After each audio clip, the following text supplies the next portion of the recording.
In this session, we are going to cover hypothesis tests about a population mean. And I'm using Wolfram Alpha's demonstration website to demo this. In hypothesis testing, broadly, there are three steps. The first step is setting up the hypothesis. So in this example, the null hypothesis is mu equals mu naught. Alternative hypothesis is mu greater than or equal to mu naught. Step number 2 is computing the test statistic.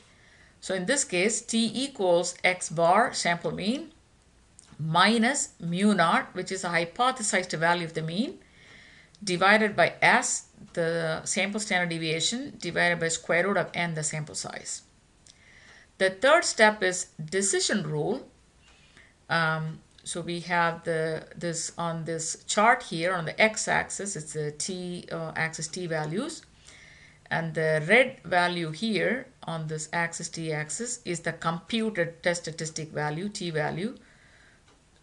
It's a little over 1. And the critical value, that's about 1.7.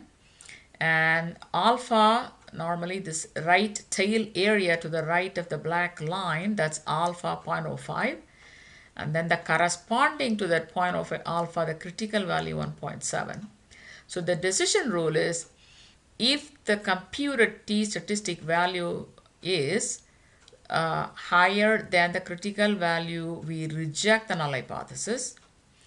If the calculated value is less than the critical value, then we do not reject the null hypothesis.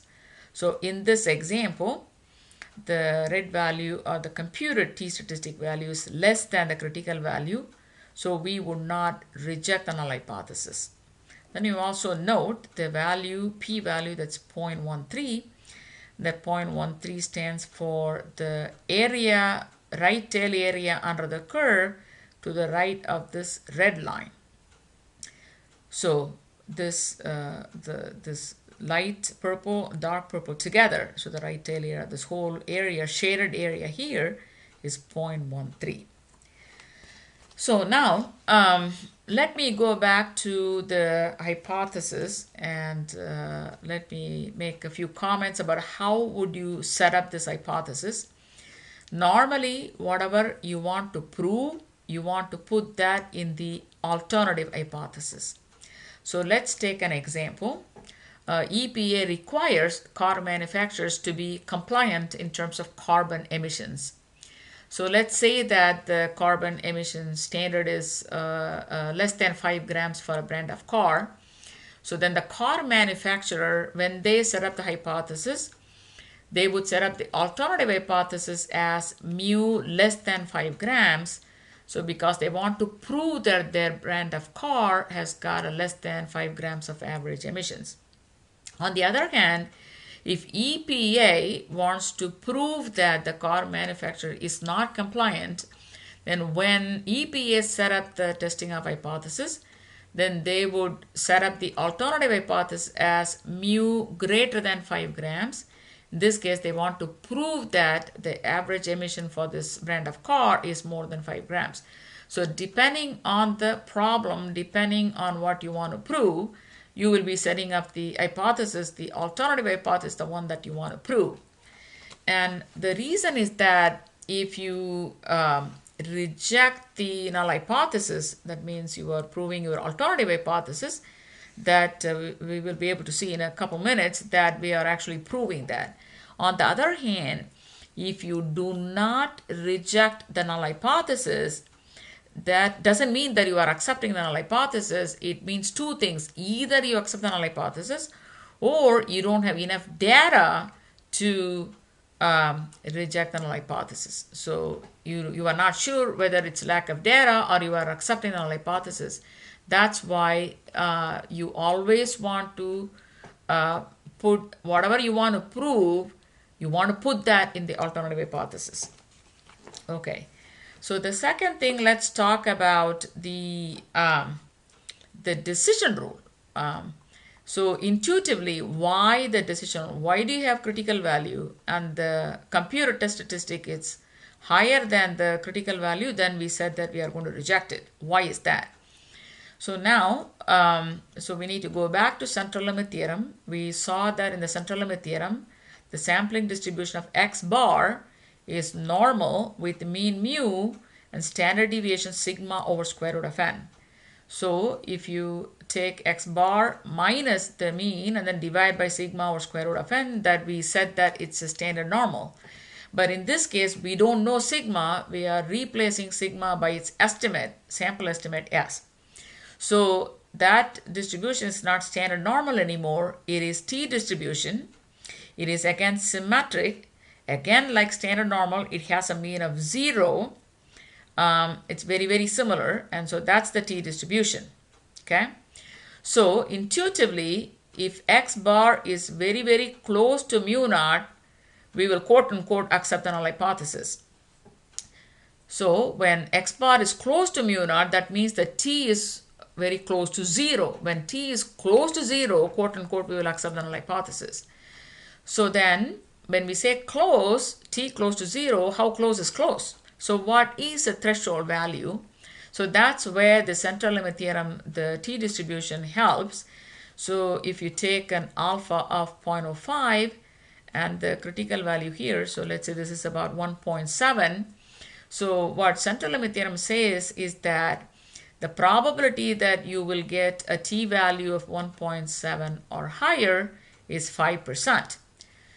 Okay, so then we are going to say that because that's a very small 5% chance that the t value is going to be greater than 1.7, we will define the closeness as if the t statistic value is less than 1.7, then I'm going to say it's close to 0 and I'm going to quote unquote accept the null hypothesis. But if that t value is greater than this 1.7, there's only 5% chance of that happening. So that I'm going to say that it is greater than 0. Therefore, I'm going to reject the null hypothesis. Okay, so that's a kind of intuitively, that's how we determine this critical value. Then let's talk about the p-value. So as you can see, the p-value 0.13, what that is if you take this computed t-statistic, so in this case about 1, the red point here, so the area to the right of the red line is that p-value. Okay, so let me do another setting here.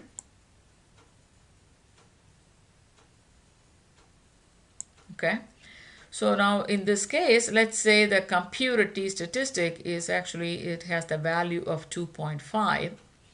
So then, according to the decision rule, it is higher than the critical value, so we'll be rejecting that.